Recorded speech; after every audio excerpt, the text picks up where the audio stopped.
Prepoved objave raziskav je po mnenju ustavnih sodnikov z časovnega vidika pretirana omejitev, ki čezmerno posega v svobodo delovanja medijev. To odločitev Ustavno sodišče leta 2011 sprejelo s 6 glasovi za in 1 proti. Predsednik Ustavnega sodišča je bil takrat dr. Ernest Petrič. Ustavno sodišče je v obrazložitvi svoje odločitve zapisalo nekako takole. Volilna kampanja se po zakonu začne najhitreje 30 dni pred dnem glasovanja. Tako 7-dnevna prepoved pomeni, da mediji skoraj 1/4 časa uradne kampanje ne morejo opravljati svoje funkcije obveščanja javnosti z objavami raziskav javnega mnenja. Prepoved objave določenih informacij z namenom, da se medijem prepreči vpliv na oblikovanje ali sprejemanje javnega mnenja, pomeni poseg v samo bistvo vloge in pomena medijev v demokratični družbi, pojasnjuje v odločbi. Kot so zapisali, mediji s tem, ko obveščajo javnost, tudi neizbežno vplivajo na javno mnenje. Zato je zlasti pred volitvami, ko gre za neposredno izražanje politične volje volivcev, svobodno delovanje medijev še toliko bolj pomembno. Zapisali so še, navajam, s svobodnim delovanjem medijev gre z roko v roki tudi pravica volivcev do obveščenosti. Prepoved objave raziskav javnega mnenja je tako mogoče presojiti tudi z vidika posameznega volivca, ki je zato lahko prikrajšan za bistvene informacije.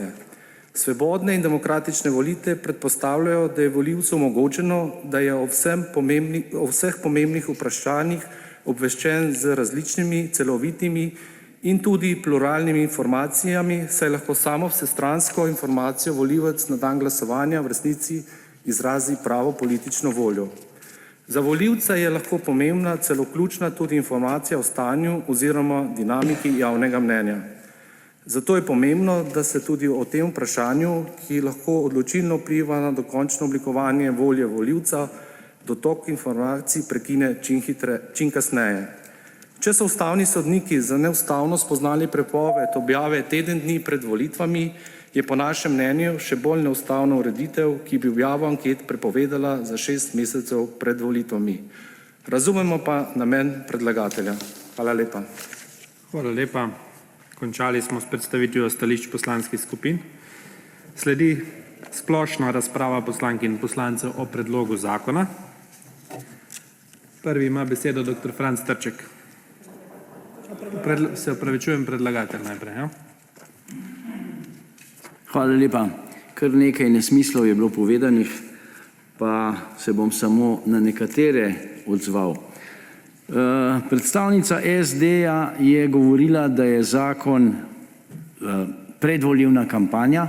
Ni predvolilna kampanja. Zakon ima željo, da uredi določene zadeve, ki so neurejene, in navkljub temu, da je Ustavno sodišče govorilo pri svoji odločbi o obveščenosti, nujni obveščenosti ljudi, javnomnenjske objave niso informacija, ampak so ustvarjanje javnega mnenja.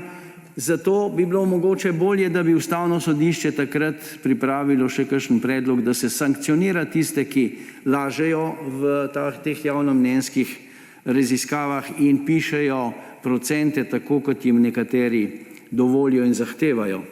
Po drugi strani pa je treba poudariti predstavnici SD-ja, da tudi SD dela predvolilno kampanjo po vsej Sloveniji z ogromnimi rdečimi plakati.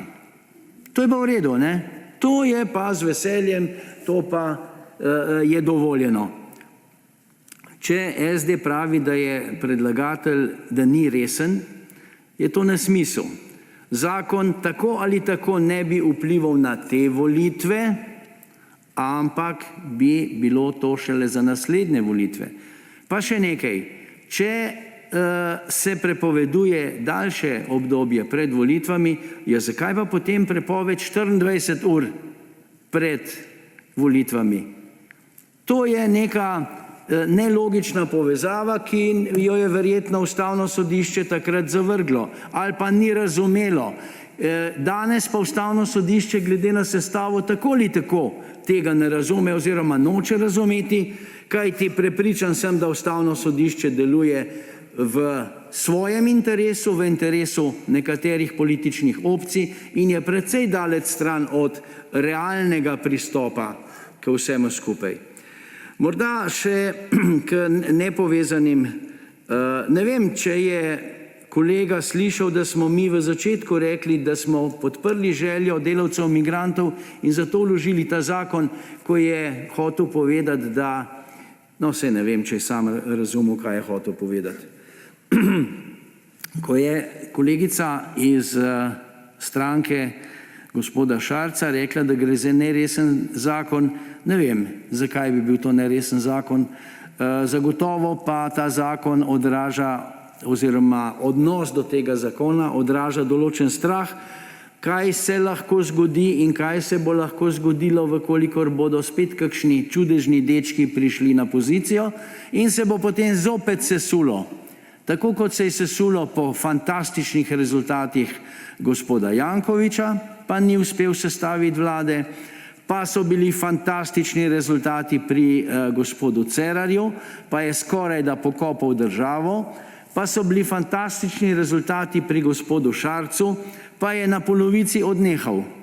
Zdaj se pripravlja še en čudežni deček in temu čudežnemu dečku javnomnenjske raziskave dajejo ogromen poudarek s tem, da nima niti sestavljene stranke, nima niti programa, ničesar.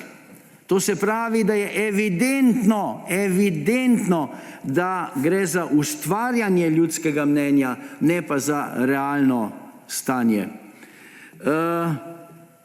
Morda pa še nekaj, kar se Levice tiče. V ponedeljek je naš poslanec Jani Ivanuša problematiziral te plakate po Sloveniji, tako da smo mi povedali svoje mnenje, smo se postavili na pravo stran glede teh plakatov, ki jih lepijo določene politične stranke, tako z leve kot z desne po vsej Sloveniji. Mi tudi nismo za to, ampak tako pač je. Tudi tukaj je ena pravna luknja, po kateri se to lahko počne in ne vem, morda bo Ustavno sodišče presodilo, da bi bilo treba tudi v zvezi s tem kaj odpreti kakšno mnenje ali pa vsaj kakšno pripombo dati, ne pa da tam v tistem svojem slonokoščenem stolpu sedijo, imajo fino plačo, 9 let jim ni treba skrbeti za nič in delajo, kakor jim paše. Dejstvo je, da tudi tukaj bi bilo treba in bo treba nekaj urediti. Me pa veseli, da je predlagateljica oziroma razpravljalka iz SD-ja rekla, da bi v naslednjem mandatu bilo potrebno o tej zadevi odpreti eno tako široko javno razpravo. S tem se pa strinjam. Hvala lepa. Besedo ima dr. Franc Trček. Hvala lepa za besedo. Zdaj, predlagatelj je rekel, da so šli v to željo, da uredijo neke zadeve, ki niso urejene in uredijo jih na kakšen način, da zadevo prepovejo. A veste, to je približno tako, mi imamo težave z onesnaženostjo zraka in potem bi to uredili na ta način, da bi rekli, prepovemo dihanje. Danes je slovenski dan možganov, pa dajmo biti malo logični. Zdaj, verjetno, če bi stranki predlagatelja res kazali tistih 6-7% tega predloga ne bi bilo na mizi, ampak pustimo stati. Parlament je tudi neka procedura, vlagajo se takšni, drugačni zakoni, dobri, slabi. Ta vlada očitno ne zna, niti se ne trudi spisati, saj nomotehnično toliko kvaliteten zakon. Lep primer tega je bilo včeraj, ko smo tiste amandmaje žlobodrali tle koliko časa, nomotehnične, skoraj 3/4 ure. Zdaj, če se dotaknemo to zadevnih anket, tudi če bi to prepovedali, nehajmo si delati iluzije, da se te ankete ne bi izvajale.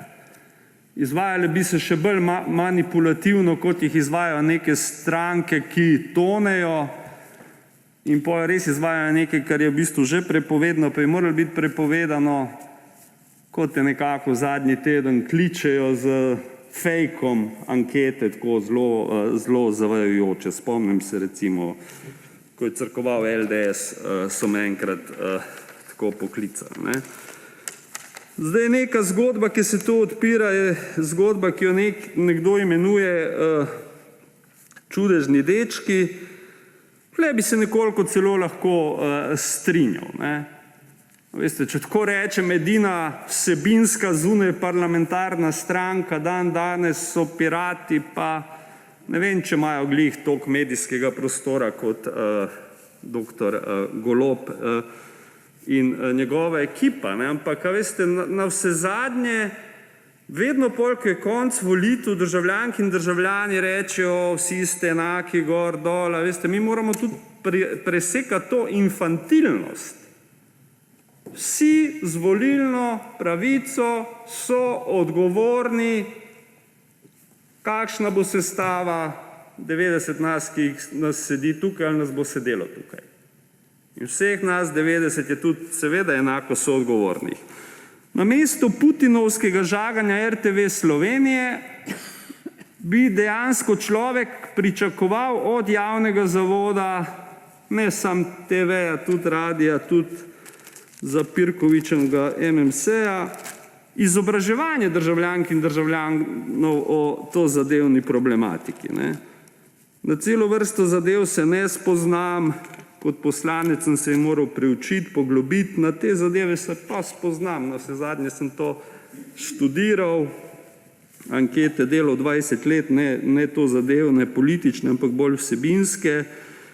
Zdaj, kaj me moti pri vseh teh anketah, ki se tudi objavljajo? Prvič me moti, da niso jasno podane, tako kot je to v bolj resnih državah, bolj resnih medijih, nujne informacije, ki bi morale biti. Skratka, če hočete, sami podatki o nereprezentativnosti, reprezentativnosti, ankete, intervali zaupanja, statistična napaka in podobno. Ne? Tam se da že razbrati, koliko resno je to merjenje ali ne. In drugo seveda, kako so oblikovana vprašanja in na kakšen način se podajajo. Veste, ker to je lahko zelo zavajajoče. Tle se celo s predlagatelji lahko strinjam. Ne? In tu bi morala iti neka debata. Ne? In neke ankete, ki jih objavljajo resni mediji, bi morale imeti te informacije. Recimo, ne vem, če boste odprli Guardian ali kak nemški, tudi lahko kak desni časopis omenim, ne vem, Allgemeine Zeitung ali kaj, ko bo neka anketa, boste imeli te statistične podatke, seveda jih moraš pol se tudi naučiti in razumeti, in boš na neki spletni strani imel link, kjer boš imel tudi te informacije in pa boš vedel, koliko je nekaj zavajajoče ali tudi ne. Oziroma, če povem, ta proces bi moral biti odprtokoden na način, da je to preverljivo in seveda tudi na način, da ne politika v ožjem smislu, ampak ljudje, ki se profesionalno s tem ukvarjajo, ki so tudi licencirani, vzajemno izvajajo nek nadzor ali samonadzor teh početij. Ne. To je bil neki pristop, ki bi ga pričakoval. Ne. Na vse zadnje, kakorkoli poobrnemo, veste, ne smemo podcenjevati državljank in državljanov. Ne. Državljanke in državljani niso neumni ali glupi, kot je v nekem trenutku bil na nekem videoposnetku ujet predlagatelj tega zakona.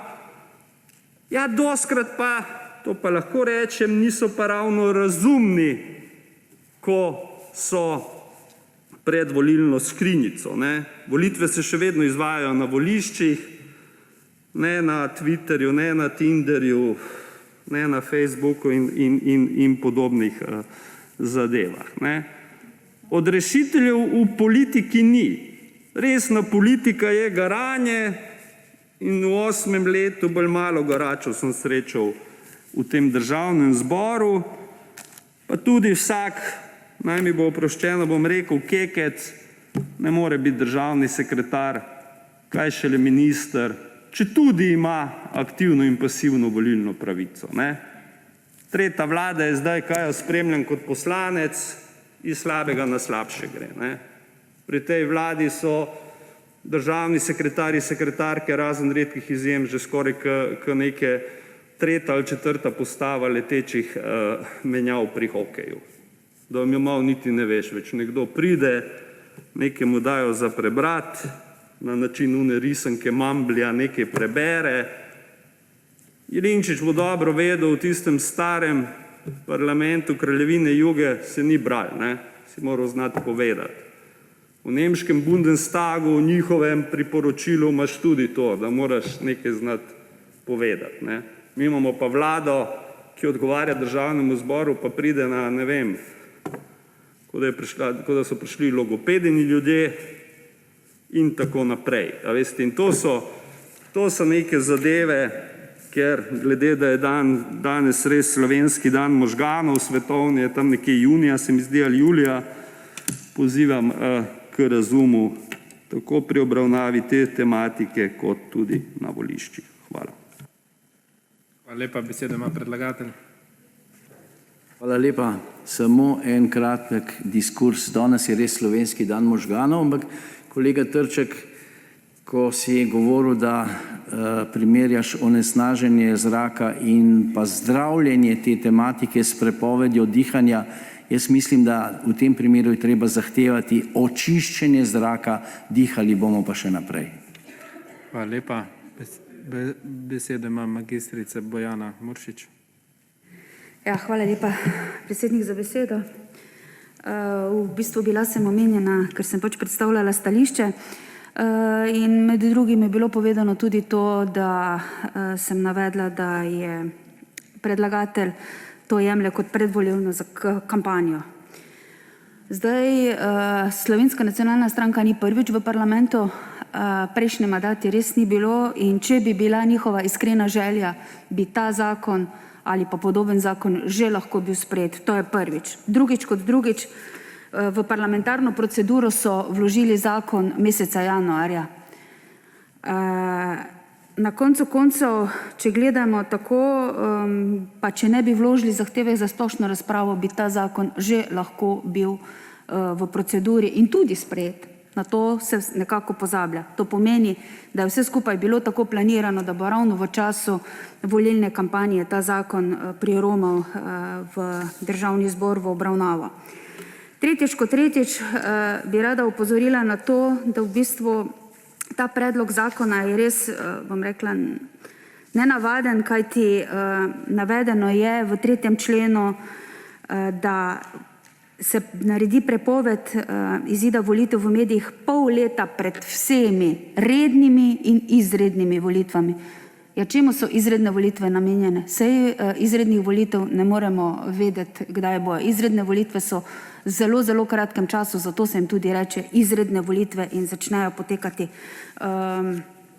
Imajo zelo kratek čas, da v bistvu se zadeva splete do konca. Tako da res, če bi bila iskrena želja, da bi se pogovarjali o tem, bi predlagatelji prišli s tem zakonom takoj po volitvah, kajti ko so prestopili ta prag, bi lahko izpostavili to težavo, s katero so se soočali leta 2018, ko je javnomnenjske raziskave niso zaznavale in potem so prestopili prag, ali pa vsaj leto dni pred to sejo oziroma pred iztekom mandata. In na koncu koncev lahko res rečem, da se nikakor Socialni demokrati ne bojimo javnomnenjskih raziskav, lahko normalno gremo na volitve, kajti volitve so res ta prava anketa in takrat bomo videli, kje smo in kaj volivke in volivci od nas tudi pričakujejo. Na tem mestu bi samo še povedala to, da ravno v ponedeljek, ko se je začela ta seja, smo imeli v obravnavi tudi predlog zakona o spremembah in dopolnitvah zakona o posebnih pravicah žrtev v vojni za Slovenijo leta 1991.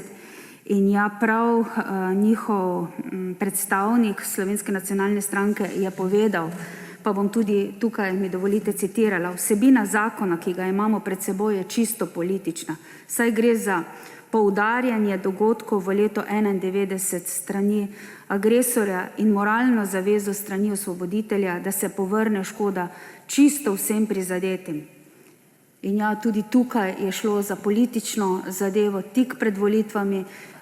Politiki žal se pač spomnijo določenih aktivnosti in določenih zakonov, nažalost tik pred volitvami, ne pa vsa 4 leta, ko v bistvu sedijo v Državnem zboru, in takrat bi bilo potrebno razmišljati, kaj je potrebno narediti, kako je treba ljudem pomagati, kje so ljudje, bom rekla, v slabšem položaju.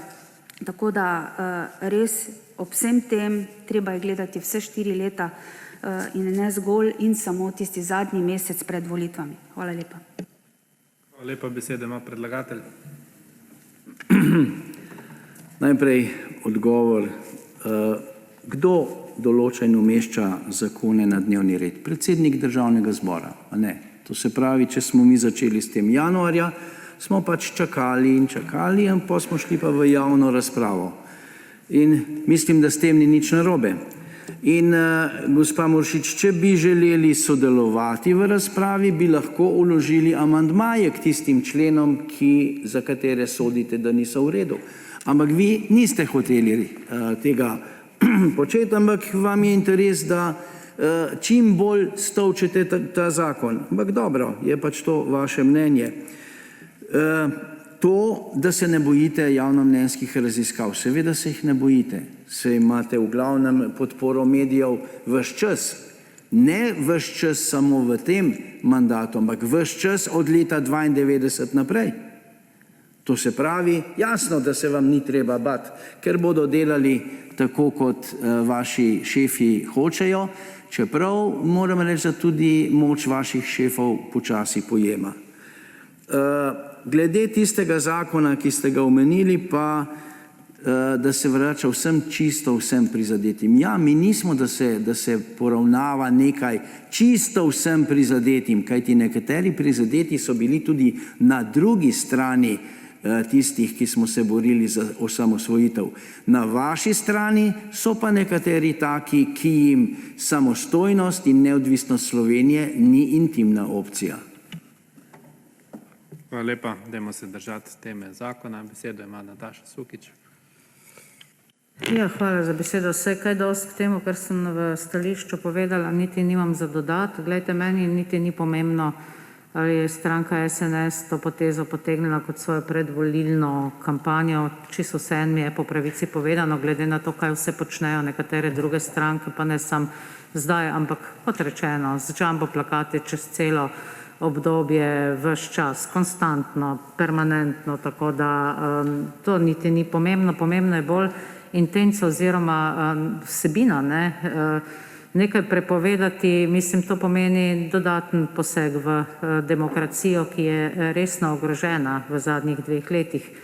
To, kar se je dogajalo z STA in se v bistvu pritiski še dogajajo, to, kar se pravkar dogaja na javni radioteleviziji, dragi moji, to je katastrofa. In če bi zdaj k temu dodali še takšno zgodbo, kot je prepoved objavljanja javnomnenjskih anket, mislim, potem pa res ne vem, kako si upajo ti isti, ki to podpirajo, sploh kritizirati Putina. Vse on to počne, take stvari, pa še on verjetno ne prepoveduje javnomnenjskih anket ali pač.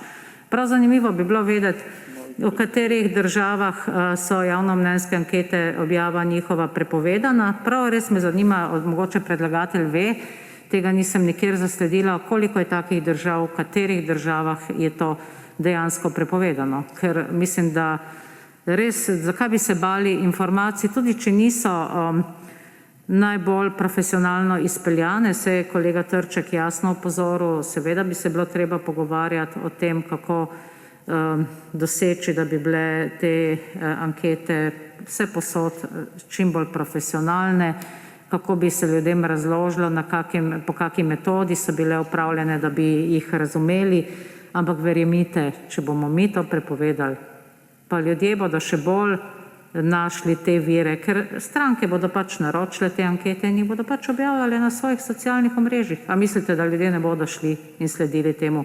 Še večji revolt bo v javnosti, še bolj se bo ljudem dobesedno zagnuslo vse skupaj, no, da se tako grdo poigravamo z demokracijo, za katero smo si menda pri osamosvojitvi prizadevali, ali kako.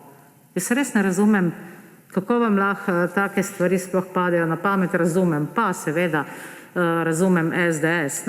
SDS pa popolnoma razumem, ki mislim, da ima največji interes, da bi se te javnomnenjske ankete prepovedale, ker pač dejstvo je, da javno mnenje v resnici ni naklonjeno politiki, ki tepta demokratične standarde, človekove pravice in vse to, kar sem prej navajala. Enostavno ni naklonjeno. In delo v parlamentu ljudje gledajo skozi cel mandat in skozi to ocenjujejo, kaj se v državi dogaja ali ne, in se na podlagi tega, večinoma na podlagi tega odločajo. Verjamite, da sigurno še najmanj pod vplivom nekih anket. Mogoče kakšen zaniha gor dol, ampak glejte, tega ne moramo špekulirati. Ne. Politiki od prvega dneva, ko stopijo v Državni zbor, pa do zadnjega dneva mandata s svojim delom in svojimi dejanji pravzaprav nagovarjajo javnost in kažejo javnosti svojo podobo in javnost to podobo seveda ocenjuje. In jo oceni, ko pride dan volitev. Pa če bomo mi imeli te ankete ali ne, vas ne bo kaj dosti rešilo. In še enkrat, ne morete jih popolnoma prepovedati, ankete se bodo izvajale. To, če bi vi zdaj len medije disciplinirali, naj jih ne objavljajo, verjemite, vedno se najde pot. Bomo pač, ne vem, boste prepovedali tudi socialna omrežja, zaprli Facebook, zatemnili vse skupaj, a bomo res se znašli v popolnem mraku ali bomo vendarle živeli v neki svobodni, demokratični, pluralni družbi, kjer se ljudje pač odločajo po nekih svojih vrednostnih kriterijih, svojih nekih vizijah ali pa stremljenjih, ne pa zato, ker si pač nekatere stranke enostavno želijo zasesti oblast in vztrajati na njej ne vem koliko časa, a nadaljnjih 30 let, ali koliko ste stari v SDS, ne vem, 33, no, ali koliko. Hvala lepa. Hvala lepa. Besedo ima predlagatelj. Hvala. Gre za ankete, za medijske ankete velikih medijskih hiš, ki iz tega delajo denar in si kujejo dobičke. Kot je že kolega Trček rekel, treba bi bilo ustanoviti neke drugačne inštitucije, ki bi merile, ki bi bile neodvisne. Pri nas pa neodvisnih ni. So samo odvisne medijske hiše, ki pa delajo tako, kot sem že pokazal, kaj je rekla tista gospa. Ali takole, ali pa takole. Gre za količino denarja ali na mizo, ali pa pod mizo. In proti takim zadevam smo. Zato smo zahtevali to prepoved. Hvala lepa. Besedo ima Dušan Šiško. Ne, ja. Hvala, predsedujoči. Saj sem že v stališču določene stvari razjasnil. In ta predlog zakona resnično preprečuje zlorabe in manipulacije javnomnenjskih raziskav. Spoštovani kolegi, poglejte, imamo Nina Medijo, Mediano, Parsifal. Poglejte te ankete. Tudi ostale stranke nimate istih procentov, na nobeni v istem tednu. In kdo mi potem lahko zagotovi, da so te ankete verodostojne?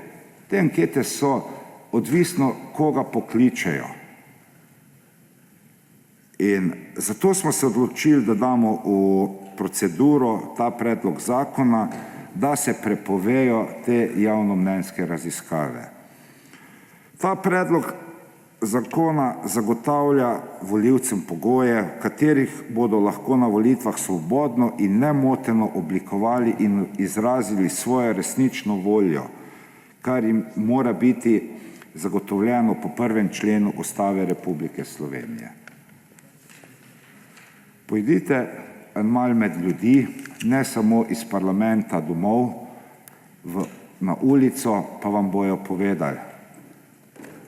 Velikokrat se je zgodilo, tudi mene so klicali, smo ti dali glas. Ko sem pa pogledal, kakšno številko smo imeli od tistih 700, je bil pa zelo nizki procent. Zdaj, ali te volivci meni lažejo v obraz, ali so pa te ankete prirejene. In to meni noben ne bo govoril. Tako kot sem v stališču povedal, 2018, mesec dni pred volitvami nas ankete niso zaznale. Celo ena anketa je bila brez politične stranke SNS, ko so delali raziskave. In na koncu ta ista anketa je pa pokazala nekšen procent stranke. In kako potem lahko verjamem? Jaz ne morem verjeti tem, zato vedno govorim, tudi ko se pogovarjamo, kolegi tle noter, jaz vsakem povem, prave ankete so 24. oziroma na dan volitev oziroma teden dni po vseh prispelih glasovnicah. Takrat je ta prava anketa. Ampak ljudje na ulici govorijo, ja mogoče pa, a boste prišli noter, saj vam ankete ne kažejo. O teh stvareh se pogovarjamo danes in jaz mislim, da je prav. Saj, če vas mogoče moti 6 mesecev, to je prva obravnava, na odboru bojo lahko leteli amandmaji, pa se dajo noter mesec dni. Takrat pa brez problema, tudi če bojo izredne volitve, ne bojo, če bo danes rekel predsednik vlade, zdaj je pa konc, razpustim vlado, ne bo v enem mesecu sestavljena nova vlada in nove volitve. Ne. In se bomo lepo lahko pogovarjali takrat na odboru in mislim, da je prav, da smo se začeli o tem pogovarjati in da gremo naprej, ne da se v kali zapre vse. Hvala. Hvala lepa. Besedo ima Janez Moškrič. Lep pozdrav tudi v mojem imenu. Vsak zakon ima nek namen in za ta zakon je jasno povedano, kaj je namen tega zakona. Se pravi, namen zakona je ne to, da ljudje ne bodo informirani, da se v Sloveniji zapira medijski prostor in podobno, kar je bilo danes slišano, ampak je namen tega, da ljudi, volivce, ne bomo zmedli oziroma jih ne bodo medli z nepravimi informacijami oziroma s podtvorjenimi informacijami. Ker namreč v gradivu je lepo prikazano, kaj se je dogajalo v preteklosti v Sloveniji. In to ne enkrat. Isti vzorci se ponavljajo pred vsakimi večjimi volitvami. Ko so dejanska stanja na volitvah potem veliko, zelo veliko drugačna od tistega, kar je bilo objavljeno v vseh občilih in na vseh tistih medijih oziroma agencijah, ki pripravljajo in merijo javno mnenje. Poglejte, trenutno imamo odprto lestvico politikov v Sloveniji. Na prvem mestu predsednik države, na drugem mestu Golob. Golob, ja. Golob je nekdo, ki je napovedal, da bo kandidiral na teh volitvah. Lepo, ustanovil stranko, išče kandidate, piše program. Ja, a je zdaj on aktualni politik? Ne? S tem, ko je prišel na listo, med politike, ki so pa tu že leta in leta, ne bo še časa, ko bo politik. Trenutno naj bi bil še gospodarstvenik. To so tisti primeri. Ne? To so tisti primeri, za katere noben razumen človek ne razume, da je lahko nekdo, recimo celo politik, ki ni v Sloveniji, ki ni dnevno vpet v politično dogajanje, na 10. mestu, in nekdo, za katerega druga anketa napove, da mu pa še zmeraj največ ljudi v Sloveniji zaupa za vodenje Vlade Republike Slovenije, gospod Janez Janša, pa na robu na 20. mestu. Statistika, možgani, vemo, kako je, ko je kolega Trček povedal, kozarec na pol prazen, na pol poln. To so tiste zgodbe, za katere bi jih želeli, da se ne bi dogajale, ker s tem se je v preteklosti ustvarilo med volivci veliko zmede. Veliko zmede. Komu, kdaj, kako verjeti. Ne moremo ljudi, ki so se šolali desetletja za to, da bodo pošteni, da bodo medijsko korektni, vemo, da imajo novinarji etični kodeks, združenje svoje, da vsi, ki so podvrženi javnemu obnašanju oziroma javnemu nastopu, da so zavezani k nečemu več kot samo k osnovni izobrazbi, pa se nam dogaja nerazumne zgodbe. V tem mandatu, v drugi polovici tega mandata, smo morali v Državnem zboru sprejeti etični kodeks. Pa se nam še zmeraj dogaja, da za to govornico govorimo besede, ta stranka nezakonito, se pravi besede, ki temeljijo na obtožbe, hude obtožbe. Če nekdo tukaj za glavno govornico pove hudo obtožbo, ki je kaznivo, ki je lahko v nadaljevanju kaznivo dejanje in se to dnevno ponavlja, potem bo pa že nekaj iz tega, si misli povprečen pošten Slovenec. Črna prihodnost, potem odstraniti desnico. To so besede, ki smo jih danes slišali ob tem zakonu, ki ima zgolj namen, da se pogovorimo oziroma da ugotovimo, kako v Sloveniji pridemo do javnega mnenja, ki bo res javno mnenje. Ljudje se sprašujejo, kako to, pa ugotavljajo takole v vaških debatah, to gre na telefon, zdaj smo v času teh mobitelov oziroma mobitelov in potem nismo dosegljivi na to za te, ki anketirajo. A je to razlog? Kaj je vendarle razlog, da prihaja do takih odstopanj? Vse to se ljudje pošteni sprašujejo. In da se mi, politiki, ne bi vprašali, to je tisto. Tako da mislim, da je prav, da se ta zakon spusti naprej, da se mogoče pa na tem področju v prihodnosti zadeve uredijo do te mere, da se bo merilo politike, da se bo spraševalo stranke, ki so napovedale oziroma so v parlamentu, ki želijo kandidirati in podobne zgodbe, ki so potrebne za to. Tako da sam bom podprl v prvem branju.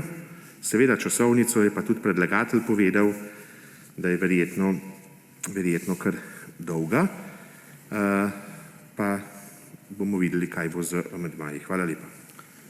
Hvala lepa. Replika, kolega Trček. Moram kolega Janezu razložiti to lestvico popularnosti. Problem lestvice popularnosti je, da skup meče zelo različne politike in vanabi politike in manj si aktiven v politiki, bolj stran si od oči, boljše rezultate imaš. Kar je malo logično, ker na nek način manj razdvajaš. Evroposlanci so visoko, predsednik države je visoko, kak minister, ki pokriva neko področje, ki se nam zdi pomembno, je visoko, čeprav ljudje ne vejo, a je uspešen ali ni. Zakaj je Janša tukaj na koncu, pa zakaj jaz, ko sem izmerjen, nisem prišel not? Ker Janša razdvaja Slovenijo že 30 let, mene pa vaši živega ne morejo videti. In potem, ko se šteješ enke, dvojke, trojke, štirko, petko, zelo redko kdo da, imaš take ocene, kot imaš. Katerikoli predmet metodološki sem predaval, to v bistvu še najmanj ambiciozni študent je razumel. Zdaj, da bi bile te lestvice pravične, bi verjetno potrebovali ločeno lestvico parlamentarcev. kar je na nek način delal Parlameter, ki je pa zdaj v bistvu že ugasnjen od marca lani, ker tista ekipa ima pač trenutno neki drugi biznis. Evo tako, na kratko. Hvala lepa. Prehajamo v sklepni del splošne razprave, v katerem dobi besedo še predstavnik predlagatelja Zmago Jelinčič. Samo ena pripomba k tem lestvicam. Vzemimo predsednika Državnega zbora. Rekel je, da ne bo kandidiral, da ne bo šel na volitve, ampak še zmeraj je na 12. mestu priljubljenosti slovenskih politikov. Vsaka čast, gospod predsednik, mene na tej lestvici namreč ni, ne? Dajmo koga drugega analizirati. Ja. Jaz mislim, da zakon je primeren, da gre v nadaljnjo obravnavo. Bomo v časovnih škripcih, ampak upam, da bodo iz SD-ja vložili kakšne amandmaje, če imajo kakšne pripombe k določenim členom, pa tudi druge kolege pozivam in pričakujem na njihov konkreten, eksakten, pravno vzdržen pristop. Hvala. Hvala lepa. Čas še ni potekel. Želi še kdo razpravljati na podlagi 71. člena? Ugotavljam, da ne. Zaključujem razpravo. O predlogu sklepa, da je predlog zakona primeren za nadaljnjo obravnavo, bomo v skladu s časovnim potekom seje zbora odločali v sredo 23. marca v okviru glasovanj. S tem prekinjam to točko dnevnega reda. Prehajamo na 32. točko dnevnega reda.